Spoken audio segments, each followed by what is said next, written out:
गीतों भरी कहानी। आइए सुनते हैं समीर गांगुली की लिखी गीतों भरी कहानी, कविता की कहानी। वाचन स्वर समीर गांगुली का।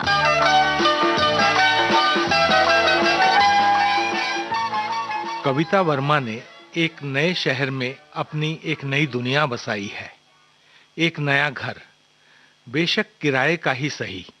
आंखों में नए सपने, उम्मीद के, खुशियों के, कामयाबी पाने के, कुछ कर दिखाने के। 2 महीने पहले उसकी शादी हुई है और 2 दिन पहले ही वह इस शहर में आई है। कविता वर्मा कहानियां लिखती है, सपने देखती है और चाहती है कि वह एक दिन लाइट, कैमरा और एक्शन के दायरे में आए।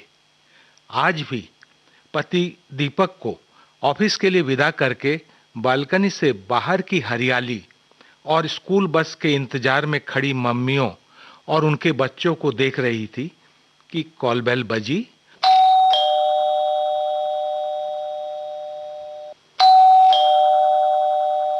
और दरवाजा खोलने पर परिचय मिला, आपकी कामवाली यानी मेड इन पुणे। और फिर एक खिलखिलाती हंसी। इस तरह कविता वर्मा का परिचय हुआ कामवाली बाई वैशाली से।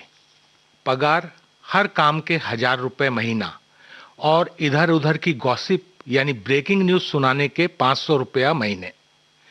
पहले 2 काम तो कविता ने बिना ऑडिट के पास कर दिए, लेकिन तीसरे काम में तय हुआ कि हर गॉसिप के 100 रुपए यानी परफॉर्मेंस पैकेज।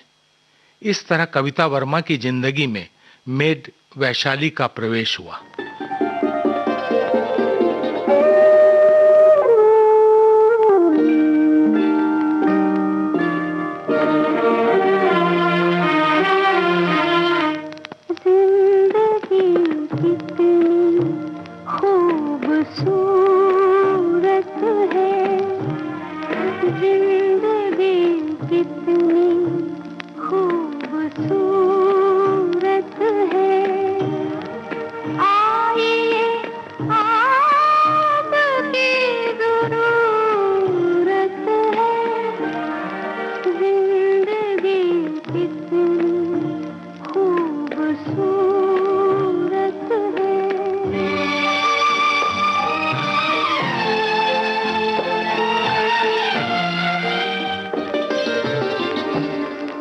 रात है भीगी हुई, रंग में डूबी हुई।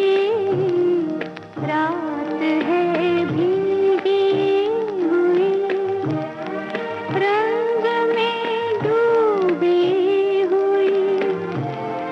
आज है दुनिया मेरी प्यार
अब तसल्ली की ये सूरत है।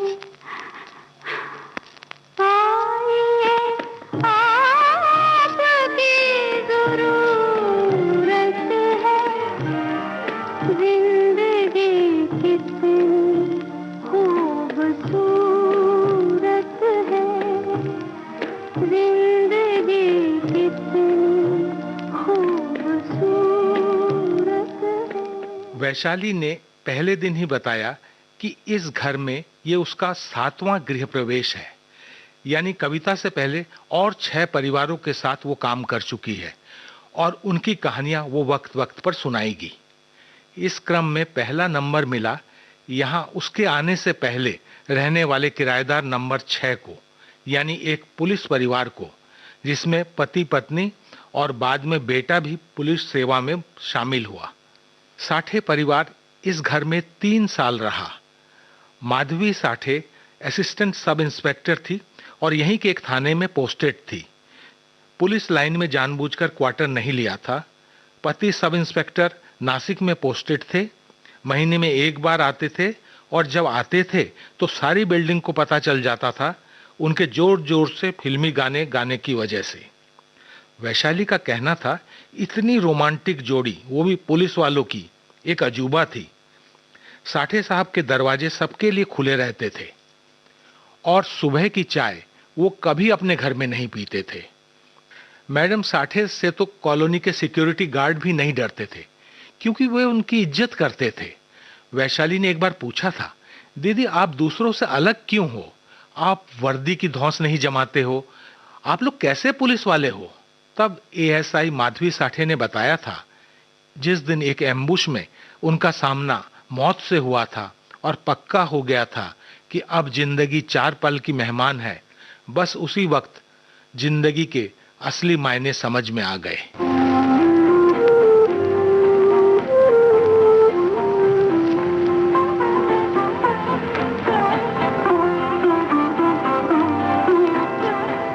जिंदगी प्यार की 2-4 घड़ी होती है, जिंदगी प्यार की 2-4 घड़ी होती है। चाहे थोड़ी भी हो ये उम्र बड़ी होती है, चाहे थोड़ी भी हो ये उम्र बड़ी होती है। जिंदगी प्यार की 2-4 घड़ी होती है। ताज या तख्त या दौलत हो ज़माने भर की, कौन सी चीज मोहब्बत से बड़ी होती है? कौन सी चीज मोहब्बत से बड़ी होती है? जिंदगी प्यार की 2-4 घड़ी होती है। चाहे थोड़ी भी हो ये उम्र बड़ी होती है। जिंदगी प्यार की 2-4 घड़ी होती है।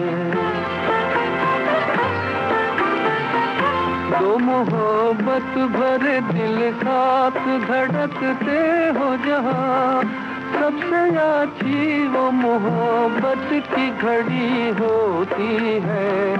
सबसे अच्छी वो मोहब्बत की घड़ी होती है।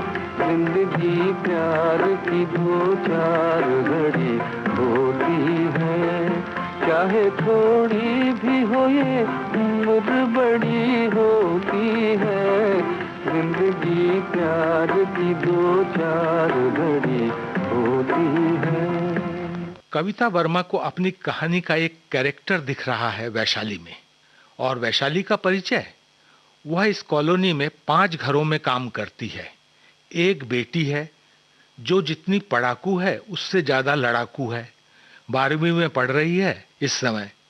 पति कभी शराबी था, वैशाली ने उसे ठोक पीट कर संत बना दिया है। अब हर साल पंढरपुर की जत्रा में जाता है।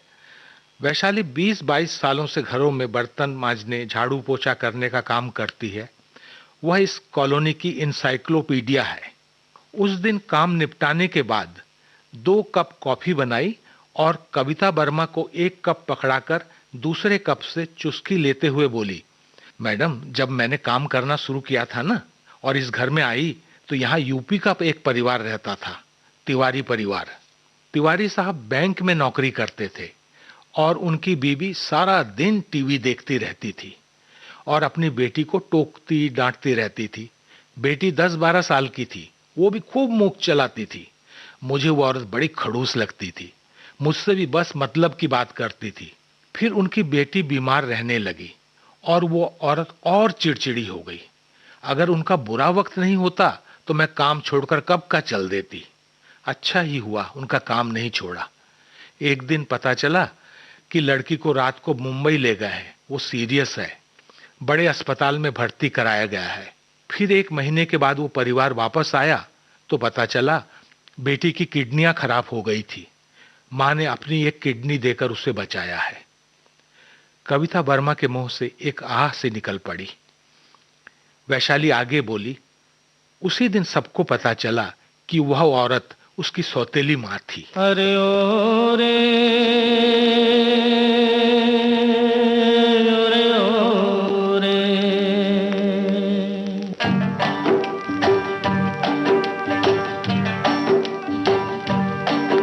अरे ओ रे, अरे ओ रे। धरती की तरह हर दुख सहले, सूरज की तरह तू जलती जा। धरती की तरह हर दुख सहले, सूरज की तरह तू जलती जा। सिंदूर की लाज निभाने को चुपचाप तू आग पे चलती जा। चुपचाप तू आग पे चलती जा। अरे ओ रे, अरे ओ रे।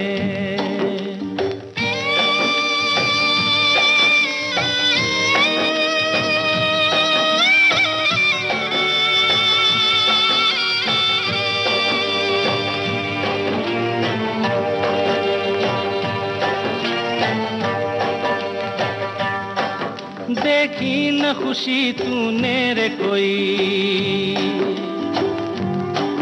देखी न खुशी तूने रे कोई, जीवन से प्यार भी रूठ गया। जिस घर को मंदिर माना था, वो घर भी तुझसे छूट गया। अरे ओ रे,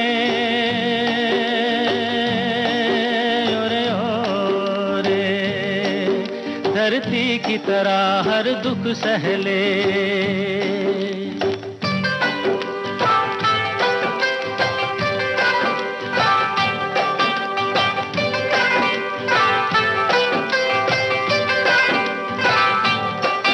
अपने युग की हर सीता को, अपने युग की हर सीता को शोलों पे बिठाया जाता है।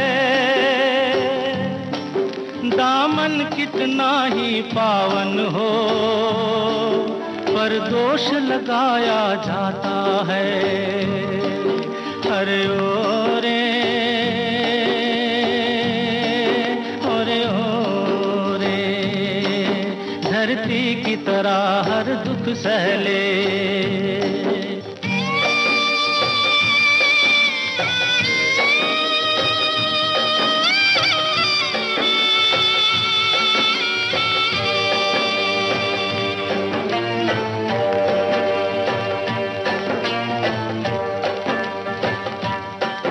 संसार तुझी से चलता है,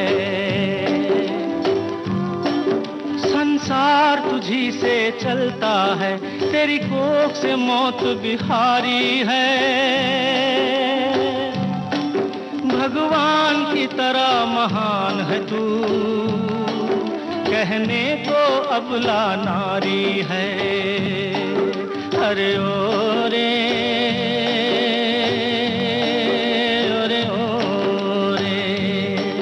धरती की तरह हर दुख सहले, सूरज की तरह तू जलती जा।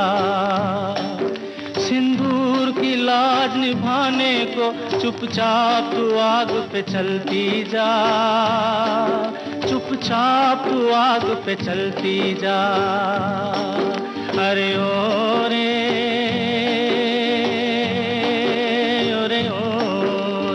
कविता लैपटॉप पर देर तक कहानी लिखती रही थी, इसलिए सुबह अलसाई सी थी।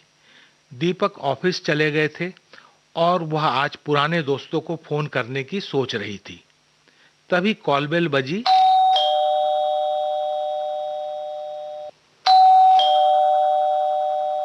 और वैशाली हाजिर हुई।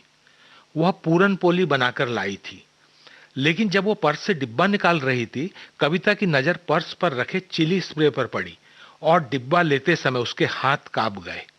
वैशाली ने भी इस बात को समझ लिया। वो अपनी ट्रेडमार्क खिलखिलाहट के साथ बोली, इस चिली स्प्रे का मैंने अभी तक सिर्फ एक बार इस्तेमाल किया है, किराएदार नंबर 5 गिरधारी लाल पर।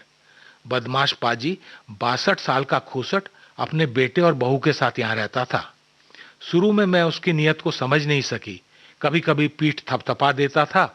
मैं इसे बुजुर्ग का भोलापन समझती थी, मगर उसकी हरकत बढ़ने लगी तो शक हुआ।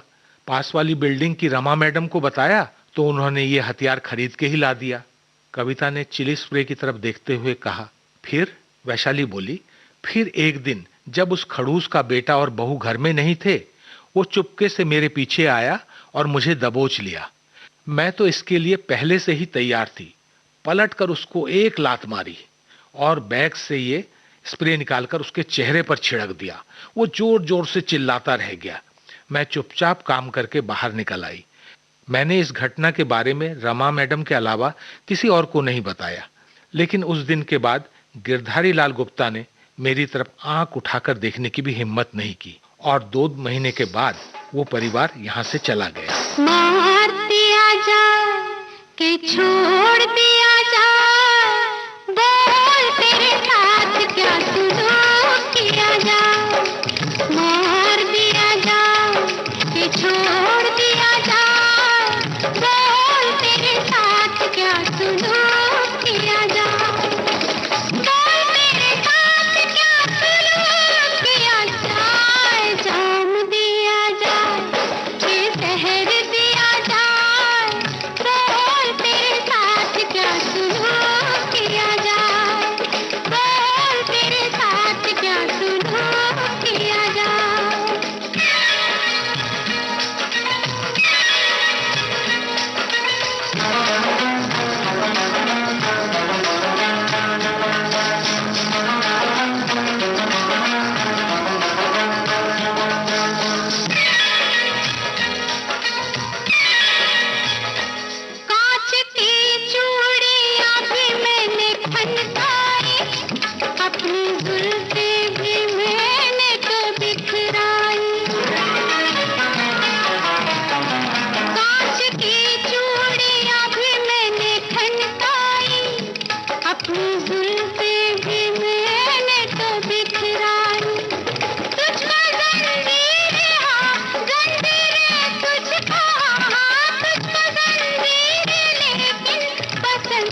वैशाली की कहानी सुनकर कविता को लगा यह चिली स्प्रे हर औरत के लिए आत्मरक्षा का रिवॉल्वर है, जिसके लिए लाइसेंस की जरूरत नहीं। उसे भी अपने पर्स में यह हथियार अवश्य रखना चाहिए। तब तक वैशाली एक मराठी गाना गुनगुनाते हुए अपने काम में जुट गई थी। थोड़ी देर बाद कुरियर वाला कुछ किताबें दे गया। सच कितना कुछ है पढ़ने को। ओटीटी चैनल्स में कितनी नई नई फिल्में हैं देखने को। वह फिर से लैपटॉप खोलकर बैठ गई और अपने नए पॉडकास्ट की कहानी लिखने लगी।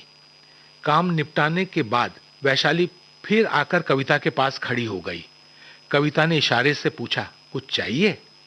वैशाली ने भी इशारे से जवाब दिया कि लैपटॉप बंद करो, कुछ कहना है। कविता ने लैपटॉप बंद किया और वैशाली ने कहना शुरू किया, हमारी बस्ती की औरतें रामलीला कर रही है, मैं भी उसमें भाग ले रही हूं। कविता ने हैरानी से वैशाली की तरफ देखा।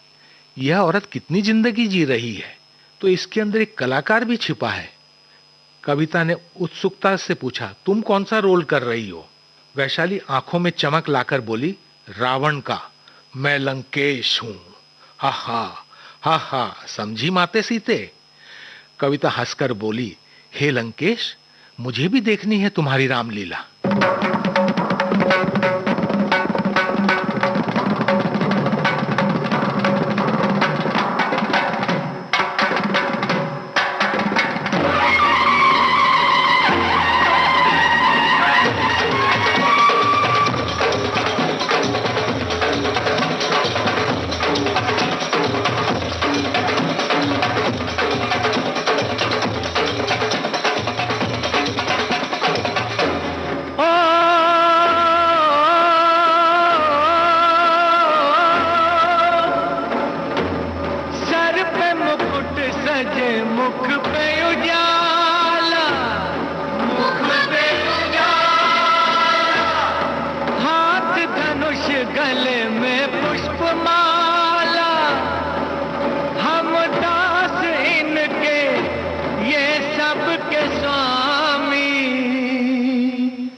अनजान हम ये अंतर्यामी, शीश झुकाओ, राम गुण गाओ, बोलो जय विष्णु के अवतारी।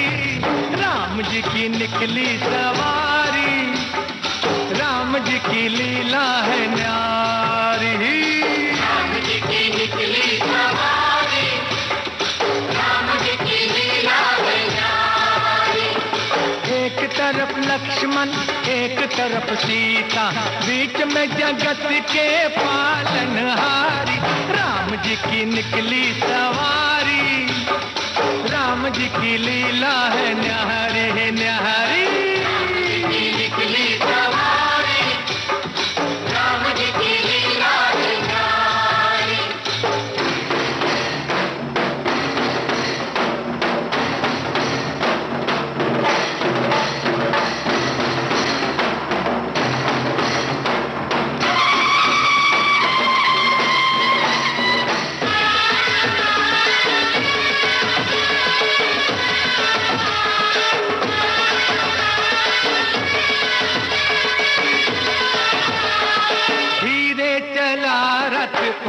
रथ वाले तोहे खबर क्या ओ बोले भाले, तोहे खबर क्या ओ बोले भाले।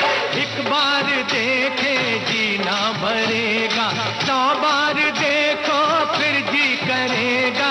व्याकुल पड़े हैं कब से खड़े हैं, व्याकुल पड़े हैं कब से खड़े हैं। दर्शन के प्यासे सब नर नारी, राम जी की निकली सवारी, राम जी की लीला है न्यारी न्यारी।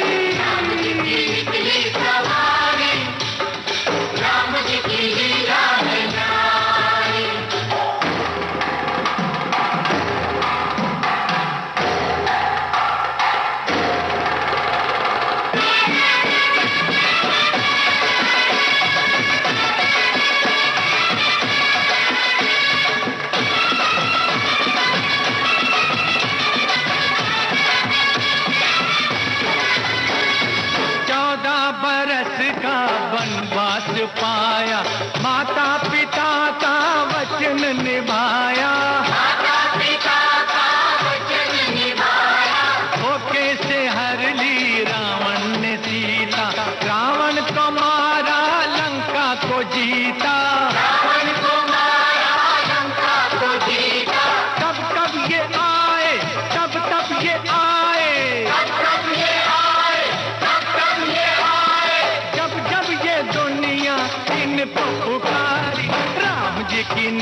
है न्यारी। राम जी की निकली सवारी, राम जी की लीला है न्यारी। एक तरफ लक्ष्मण एक तरफ सीता, बीच में जगत के पालनहारी। राम जी की निकली सवारी, राम जी की लीला है न्यारी। राम जी की निकली सवारी, राम जी की लीला है न्यारी। राम जी की निकली सवारी, राम जी की लीला है न्यारी। कविता को ये शहर अब अपना शहर लगने लगा है। उसने एक स्कूटी खरीद ली है, शहर की गलियों से दोस्ती कर रही है अपनी स्कूटी पर सवार होकर। कभी कभी वैशाली को भी लिफ्ट मिल जाती है जब नई जगह का कोलंबस बनने का जी चाहता है। वैशाली सब्जी मंडी, फिश मार्केट, आड़त बाजार, सब जगह किसी न किसी को पहचानती है और उनकी कोई कहानी भी सुना देती है लगे हाथों। जैसे उस दिन एक बड़ी इमारत के सामने से गुजरते हुए वैशाली बोली, ये जिला जेल है, यहाँ हमारे किराएदार नंबर 3 रहते हैं, पति पत्नी दोनों, धोखेबाज, फ्रॉड, बहुरूपिया, नाम में भी धोखा, कभी शास्त्री जी, कभी गोसाई महाराज और कभी महाजन साहब। चिटफंड के नाम पर मेरे भी 25,000 लूट लिए। दिखने में साधु संत और काम में राक्षस, दोनों के दोनों, पति भी पत्नी भी। कविता ने एक पेड़ की छांव में स्कूटी रोक दी और वैशाली से बोली, शुरू से पूरी कहानी सुनाओ। वैशाली ने कहना शुरू किया, यह परिवार ज्योतिष शास्त्री गोसाई महाराज के नाम से यहाँ रहने आया। सोसाइटी के सामने ही अपना ऑफिस भी लिया, अखबार, केबल टीवी में विज्ञापन दिया, काम चल निकला। फिर लोग भविष्य जानने के लिए घर भी आने लगे। मैं जानती थी उनके पास खूब पैसा आ रहा है, मगर मुझे पैसा देने में हमेशा कंजूसी करते थे। फिर उन्होंने जादू टोना करने जैसा कुछ शुरू कर दिया, जिसके लिए वे लोगों से खूब पैसा ऐंठते थे। जितना पैसा आ रहा था उतना ही उनका लालच बढ़ रहा था। अब पत्नी के नाम से उन्होंने चिटफंड भी शुरू कर दिया था। 100 लगाओ, साल में दुगने से तिगुना पाओ। हमारी सोसाइटी के बहुत से लोगों ने पैसा लगाया, मैंने भी 25,000 लगाए। लेकिन अचानक मुझे कुछ गड़बड़ नजर आने लगा। मुझे ऐसा लगा कि वे घर का सामान समेट रहे हैं। मैंने उनसे कुछ नहीं कहा। एक दिन अपना पैसा वापस मांगा तो उसी समय 40,000 का चेक काट कर दे दिया, मगर 7 दिन बाद का। मैंने चुपके से सोसाइटी के सेक्रेटरी को अपना शक बताया। उन्होंने वॉचमैनों को सावधान कर दिया और फिर एक दिन आधी रात को जब वे चुपचाप खिसक रहे थे, उन्हें रंगे हाथ पकड़ लिया गया। तब से वे जेल में हैं, मगर किसी को अपना पैसा वापस नहीं मिला। लालच के चक्कर में सबने अपना पैसा गवा दिया। मेरा चेक भी बाउंस हो गया।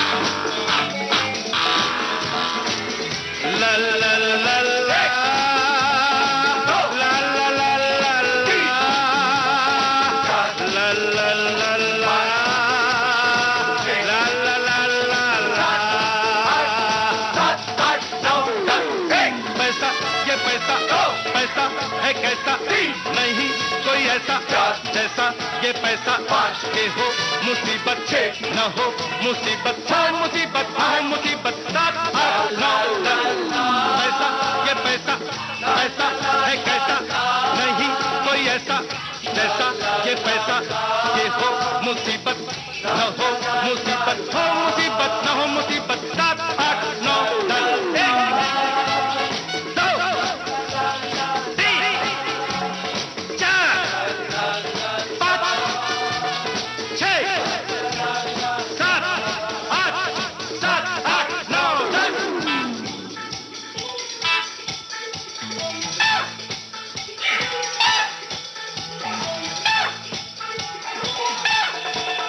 Thank you.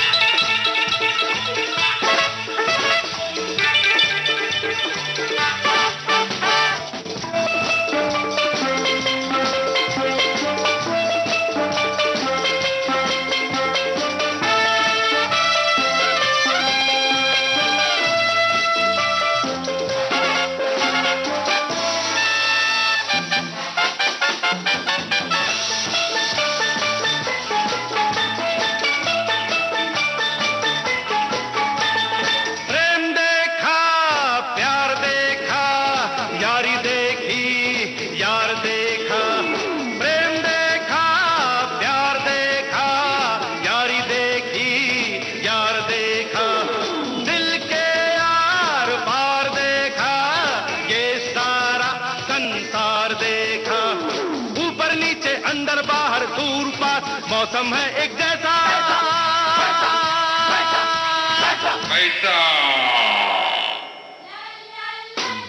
पैसा ये पैसा दो, पैसा है कैसा नहीं कोई ऐसा जैसा ये पैसा।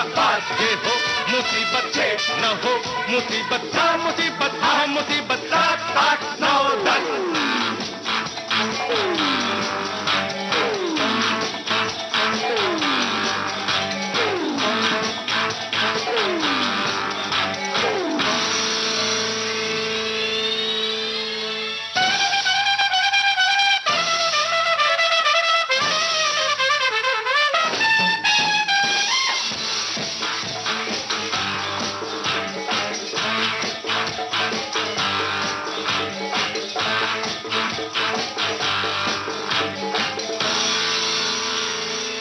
La la la la la la la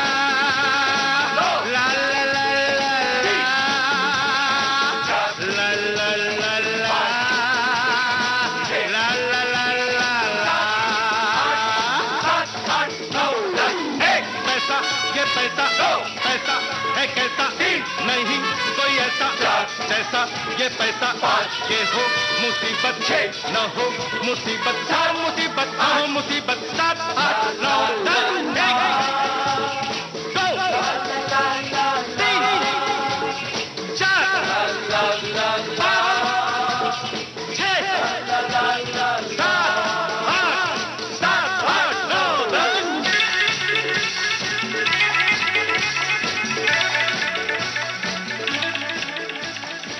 पिछले हफ्ते कविता वर्मा खूब बिजी रही और खुश भी।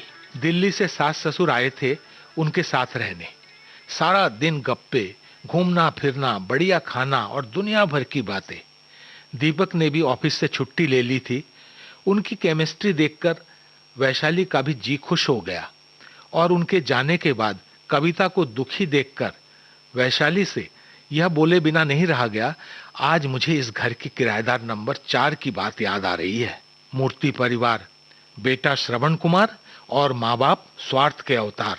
बेटा सुबह से शाम तक माँ बाप की सेवा में लगा रहता और बाप को तरह तरह के खाने पीने और माँ को फैशन से फुर्सत नहीं मिलती। लड़के को एक लड़की से प्यार हो गया तो माँ बाप ने हंगामा करके उनको अलग कर दिया। 2 साल रहे वो लोग इस मकान में। ना बेटे को अकल आई ना माँ बाप को।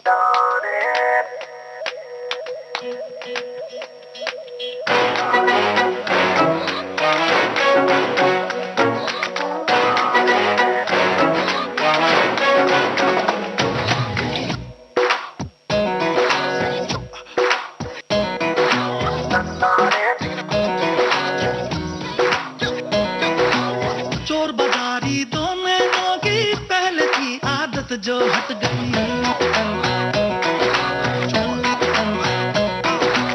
प्यार की जो तेरी मेरी उम्र आई थी वो कट गई। दुनिया की तो फिक्र कहाँ थी तेरी भी अब चिंता घट गई।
अब राहें बट गई।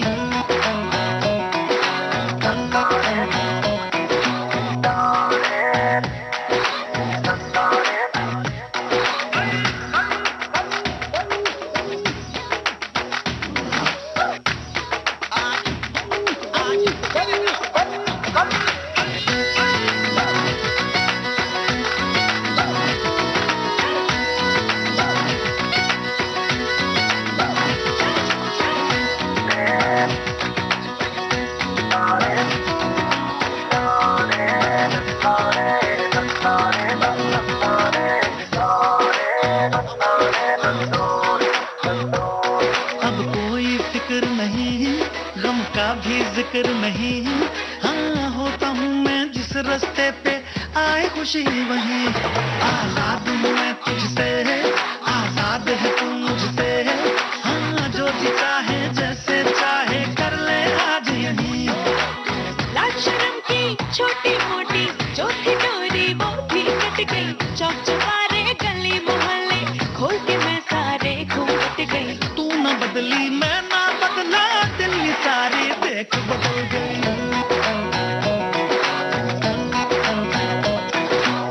एक घूट में दुनियादारी की मैं सारी समझ निकल गई। हाँ रंग बिरंगा पानी पी के सीधी सादी कुड़ी बिगड़ गई। देख के मुझको हंसता गाता सड़ गई ये दुनिया सड़ गई।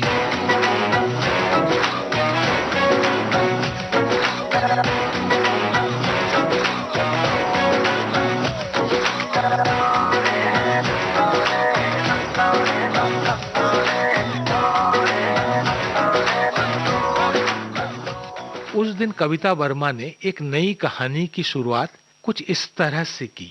पहले से तय कहाँ होता है सब कुछ। आने वाला पल अनअपेक्षित होता है कई बार।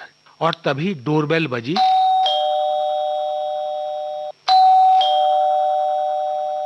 दरवाजा खोला तो वैशाली सामने खड़ी थी, माथे पर पट्टी बंधी थी। उसके अंदर आने पर दरवाजा बंद करके पूछा, ये क्या, किसने किया? उत्तर मिला, बेटी ने। क्यों? क्योंकि उसे सिगरेट पीते पकड़ा और 2 थप्पड़ लगाए तो उसने सामने रखा पतीला सिर पर मार दिया। फिर क्या? पुलिस थाना कर दी क्या? पति ने पट्टी बांधी, रात गई बात गई। कविता ने उसे जल्दी से हल्दी वाला दूध गर्म करके दिया तो वो खिलखिलाकर हंस पड़ी और बोली, तुम्हारा चेहरा देखकर मुझे रानी दवे और परेश दवे की याद आ गई। बहुत प्यार था दोनों में, अक्सर मारपीट करते थे और फिर जो घायल हो जाता था दूसरा उसकी सेवा करता था, मलहम पट्टी से लेकर गरम सेक तक। वैशाली उनको याद करके फिर एक बार हंस दी, वही लंकेश रावण वाली हंसी।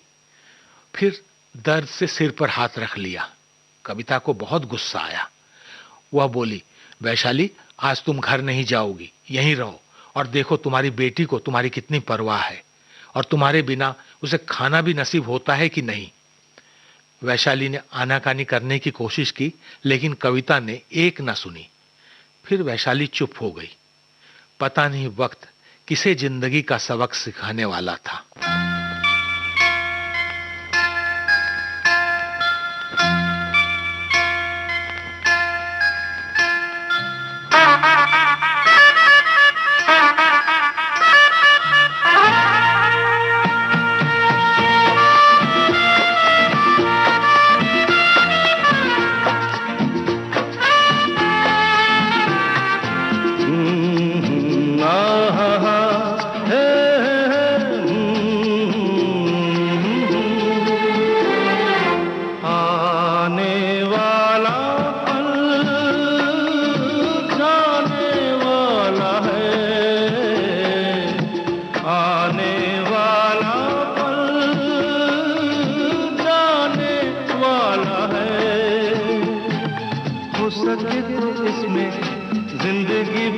दो पल जो ये जाने वाला है,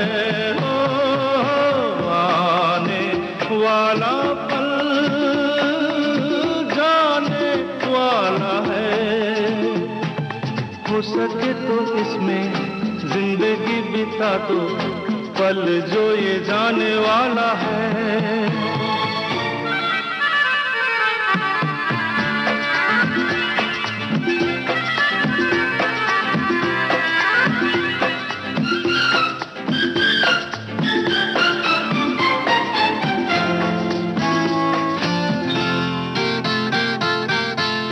बार यूं मिली मासूम सी कली, एक बार यूं मिली मासूम सी कली, हो खिलते हुए कहा खुशबाश में चली। देखा तो यही है का तो नहीं है पल जो ये जाने वाला है। ओ आने वाला पल जाने वाला है। हो सके तो इसमें जिंदगी बिता दो, पल जो ये जाने वाला है।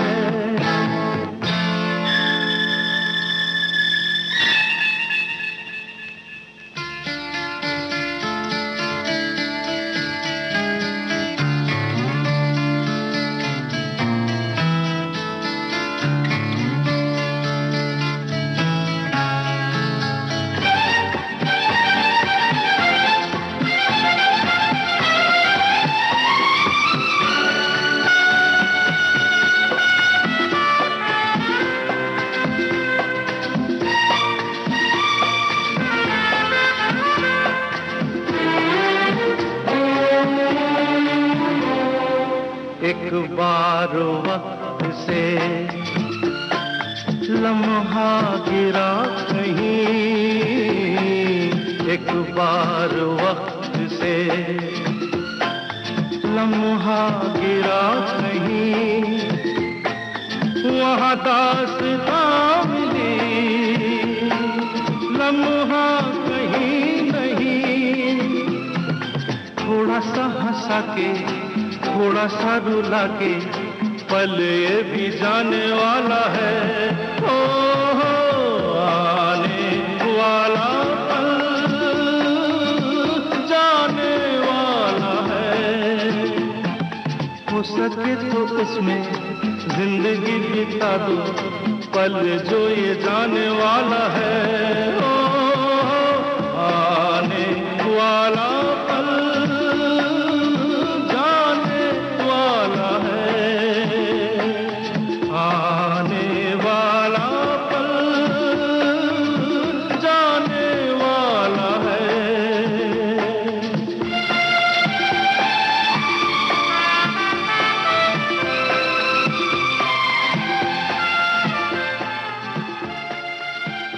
हालांकि दीपक को अच्छा नहीं लगा कविता का दूसरों की जिंदगी में इस तरह दखल देना, मगर वह चुप रहा।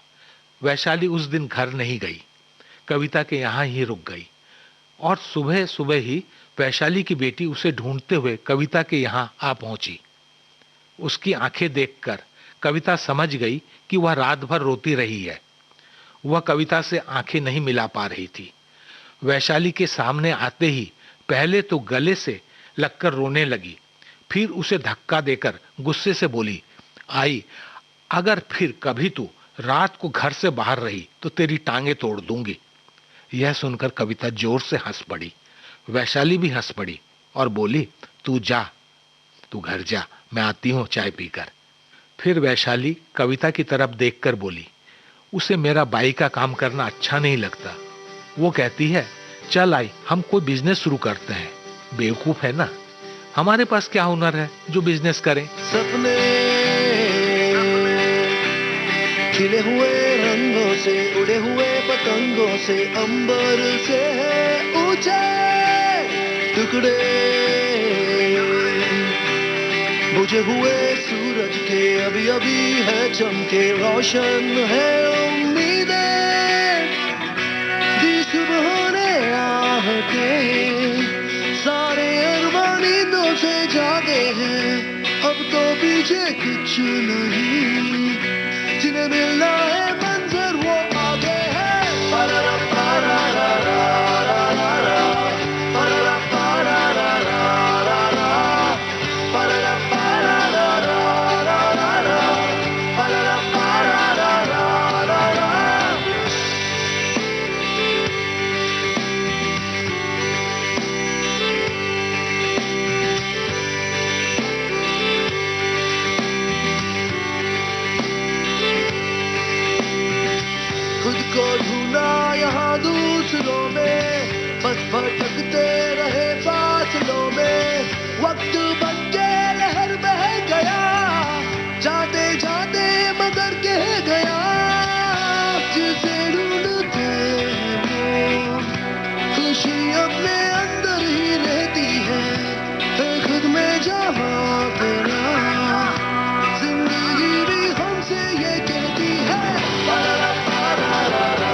अब है चेहरा नया मंजिलों का, अब सफर है नए सिलसिलों का, हम सफर बन के ये हौसला नई दिशा में कहीं ले चला, मिला है जो रास्ता इन कदमों में चलने की ख्वाहिश है, जिनको देखा दूर से उन लम्हों को छूने की कोशिश है।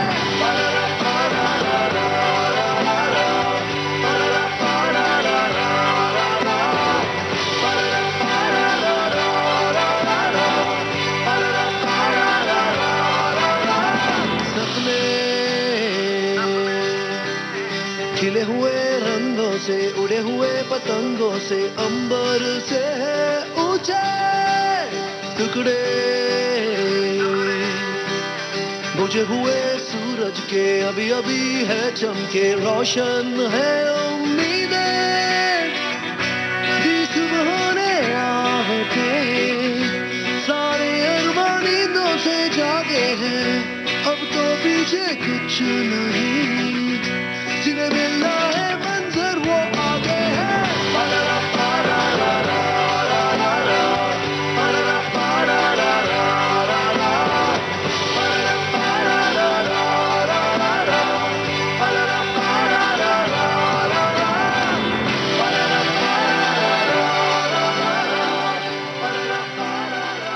अब कविता के पास वैशाली के लिए बिजनेस का एक प्रपोजल था। वह बोली, वैशाली चलो हम मिलकर बिजनेस शुरू करते हैं, तुम बहुत बढ़िया किस्सेबाज हो, तुम्हारे पास लोगों के घर घर की सुख दुख की कहानियां हैं, मैंने एक रेडियो चैनल से बात की है, हम मिलकर एक पॉडकास्ट प्रोग्राम बनाएंगे, काम वाली वैशाली बाई की जुबानी घर घर की कहानी। मैंने तुम्हें बताए बिना तुम्हारी कुछ बातें रिकॉर्ड भी की है, तुम्हारी आवाज बढ़िया है, तुम वाकई कलाकार हो, समझी लंकेश। शुरू में तुम्हें हर कहानी के 4000 मिलेंगे और बाद में ये बढ़ भी सकते हैं। एक बार मशहूर हो जाओ तो तुम्हें घर घर काम करने की जरूरत नहीं पड़ेगी। वैशाली चकित सी कविता की तरफ देख रही थी। पहली बार किसी किराएदार ने उसे काम वाली बाई से ज्यादा समझा था। आंखों से छलकी एक दो बूंदों को पल्लू से समेटते हुए बोली, आपका प्रस्ताव तो मंजूर है मैडम, मगर मैं लोगों के यहाँ काम करना नहीं छोड़ूंगी, नहीं तो मुझे नए किस्से कहां से मिलेंगे। और इस बात पर दोनों जोर से हंस दिए।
तूने ही सजाया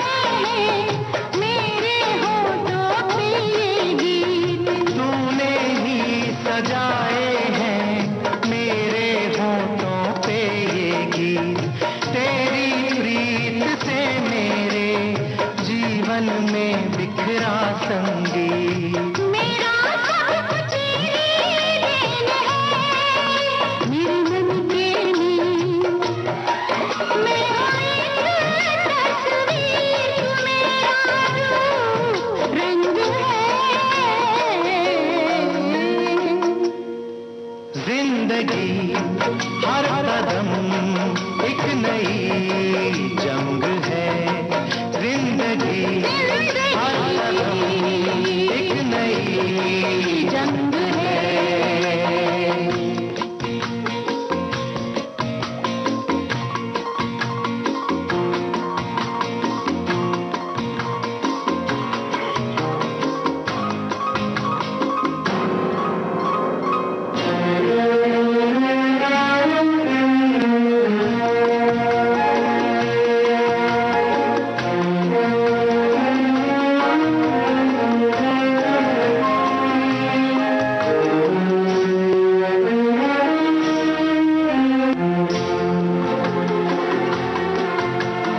हौसला न छोड़ कर सामना जहान का।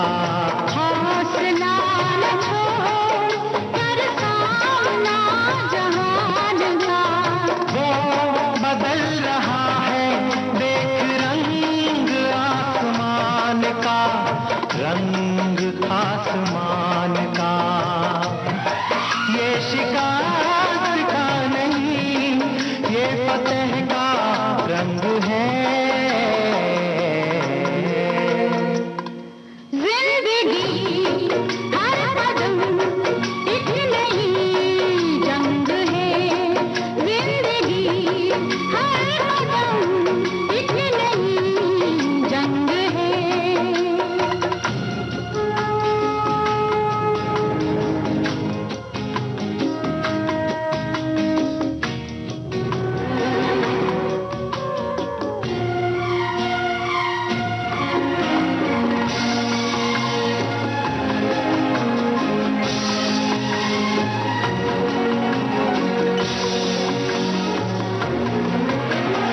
रोज कहाँ ढूंढेंगे सूरज चांद सितारों को। सूरज चांद सितारों को। आग लगाकर हम रोशन कर लेंगे अंधियारों को। आग लगाकर हम रोशन कर लेंगे अंधियारों को। नहीं जब तलक दिल में ये उमंग है। जिंदगी हर कदम एक नई जंग है। जिंदगी हर कदम एक नई जंग है। जीत जाएंगे हम। जीत जाएंगे हम। तू हमारे संग है। जिंदगी हर कदम एक नई जंग है। जिंदगी हर कदम एक नई जंग है। जिंदगी हर कदम एक नई जंग है। गीतों भरी कहानी। अभी आप सुन रहे थे समीर गांगुली की लिखी ये गीतों भरी कहानी कविता की कहानी। वाचन स्वर समीर गांगुली का। प्रस्तुति सहयोग आकांक्षा सिंह का था। इस कार्यक्रम के प्रस्तुतकर्ता रमेश गोखले।